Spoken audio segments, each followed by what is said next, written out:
त्यही आज पनि म आएको छु हैन, सानो ब्लग लिएर। आज चाहिँ म चियापत्ती बारीमा हैन, यो सानो नर्सरी बारीमा झारहरू आइरहेको छ।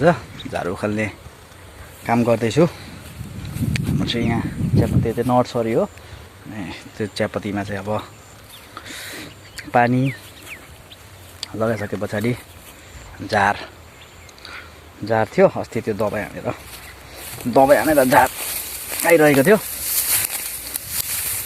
त्यो दबाई हानिसके पछाडि त्यो ठुल्ठुलो झारहरू मरेको थियो क्या। अनि त्यो मरेको झारको डाँक्लाहरू थियो कि, त्यो डाँक्ला चाहिँ उखाल्दैछु हो। 6 टन्ने लगभग प्रत्येक बिरुवाको प्रत्येक बोटमा पुग्नुपर्छ हो। यस्तो झारहरू चाहिँ पुरै छ क्या, यतातिर पुरै छ। चियापत्तीहरू राम्रै छ हो, ठिकै छ। सो घरमा बसेको बेला, फ्री भएको बेलामा टक्क काम गर्नुपर्छ। अन्त पानी सानी लगाइसक्यो कि अब यो झारहरू सजिलो हुँदो रहेछ क्या यसो गर्दाखेरि चाहिँ। अनि सजिलो हुँदाखेरि चाहिँ झारहरू उखालेको क्या, यस्तो अक्लो हुन्छ क्या, यस्तो खालको छ हो।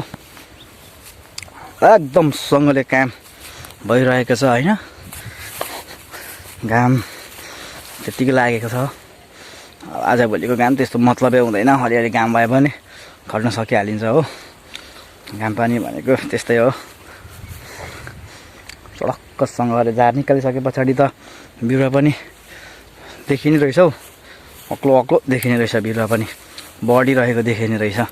झारले सबै छेल्ने रहेछ कि, त्यही भएर नि झार चाहिँ ठुल्ठुलो झारहरू चाहिँ उखालिदिएको नि। 3-4 दिन रेगुलर यसरी उखाल्यो भने त सक्थेँ। रेगुलर 3 घन्टादेखि 4 घन्टा यसरी चियापत्ती बारीमा टाइम निकालेर काम गऱ्यो भने यस्तो धेरै नपर्ने रहेछ। हल्का अलिअलि भए पनि ठिक हुने रहेछ। त्यस्तै छ हाम्रो गाउँको काम गराइ। मौसम पनि यस्तै छ, ठिकै छ, रमाइलो छ। सो गीत सुन्दै काम गर्यो, समय गएको त थाहा नै नहुने। यस्तै छ है साथीभाइ, जिन्दगी भनेको यही हो, सुख दुःख हैन, यस्तै हो है। ल है त।